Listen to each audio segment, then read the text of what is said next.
BTC all time high nih. Wah, take profit, jual, jual, jual. Eits, tunggu dulu. Tahu nggak sih kalau teman-teman bisa meng-unlock value Bitcoin teman-teman, bisa cash out tanpa harus menjual Bitcoin teman-teman? Gimana caranya? Bagi teman-teman investor real estate, pasti sudah tidak asing dengan sistem perbankan cash out refinance, di mana teman-teman bisa meng-unlock value dari properti teman-teman, bisa meng-cash out tanpa harus menjual properti teman-teman. Semisal teman-teman memiliki properti, dan properti ini bernilai 1 miliar, teman-teman bisa cash out refinance semisalkan 70% dari nilai properti tersebut, yaitu 700 juta. Dengan 700 juta ini, teman-teman bisa membeli properti kedua yang kemudian bisa disewakan, dan selama income dari sewa ini bisa menutupi bunga teman-teman, maka teman-teman dengan membeli satu rumah, dapat dua rumah, tambah cash flow lagi. Hal ini bisa diulangi terus. Dengan 700 juta, properti ini bisa di cash out refinance 70% lagi, sekitar 490 juta, dan teman-teman bisa menggunakan 490 juta untuk membeli properti ketiga dan berlanjut. Ini adalah caranya orang kaya tambah kaya dengan leverage. Nah, menariknya, hal yang sama bisa dilakukan dengan Bitcoin. Ini adalah saatnya teman-teman meleverage Bitcoin, teman-teman. Masa teman-teman udah capek-capek kerja buat Bitcoin, Bitcoin teman-teman nggak kerja buat teman-teman? Ini adalah dua cara untuk teman-teman meleverage Bitcoin, teman-teman. Yang pertama adalah flywheel. Nah, strategi ini adalah langsung membeli Bitcoin yang lebih banyak. Semisal, modal teman-teman adalah 1 Bitcoin. Teman-teman meng-cash out 70%, kemudian membeli lagi Bitcoin untuk di-cash out lagi dari 70%, di-cash out lagi 50%.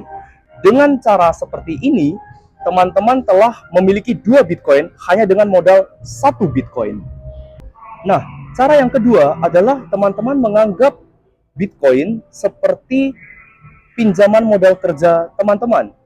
Ketika teman-teman meng-cash out semisal 50%, teman-teman bisa memutarnya lagi di berbagai produk yang bisa menghasilkan yield lebih dari bunga Bitcoin. Dengan yield di atas interest, sebetulnya teman-teman juga tidak perlu membayar pokoknya lagi, tapi kita buat lebih menarik. Andaikan teman-teman melakukan repayment terhadap hutang teman-teman, lebih menariknya teman-teman tidak perlu membayar USDT, teman-teman tidak perlu membayar pokok hutangnya, tapi cukup membayar dengan cara apa? Teman-teman membayar dengan cara membeli lebih banyak Bitcoin untuk dijadikan kolateral.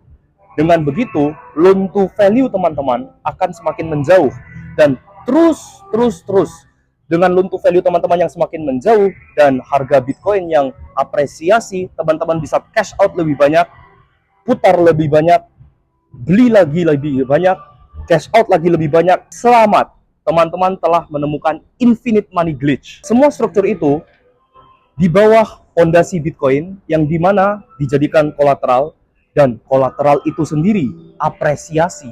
Konsep inilah yang membuat saya semakin yakin bahwa kripto, decentralized finance adalah masa depan dari dunia keuangan. Sebentar, bagaimana bisa tidak perlu membayar hutang? Begini teman-teman, konsep simpan pinjam di kripto berbeda dengan perbankan tradisional. Di kripto menggunakan konsep LTV atau dalam dunia perbankan tradisional pun disebutnya loan to value. Nah, dengan sistem loan to value, semisal teman-teman memiliki 1 Bitcoin dan meminjam 30% dari value Bitcoin tersebut. Semisal Bitcoin berharga 100.000, teman-teman meminjam 30.000.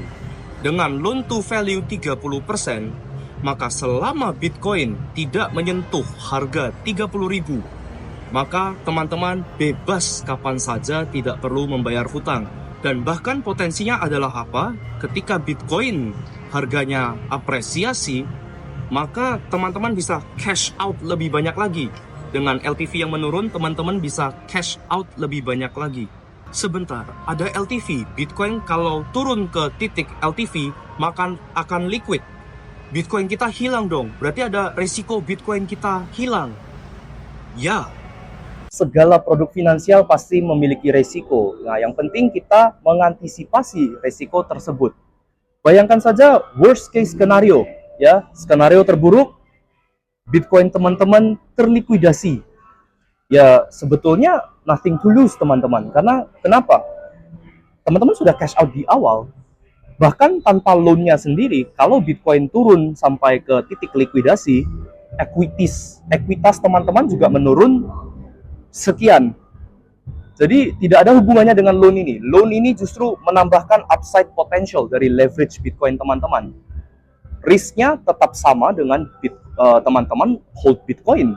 Strategi ini memiliki upside potential yang sangat tinggi dengan downside risk yang sama dengan hold Bitcoin. Tapi pastinya untuk strategi yang lebih konservatif, diusahakan LTV teman-teman tidak lebih dari 30-50%, dengan 50% paling agresif dan 30% konservatif. Oke, itu saja dari saya teman-teman. Kalau misal video ini rame, maka akan saya buatkan tutorialnya. Thank you for watching and see you next time.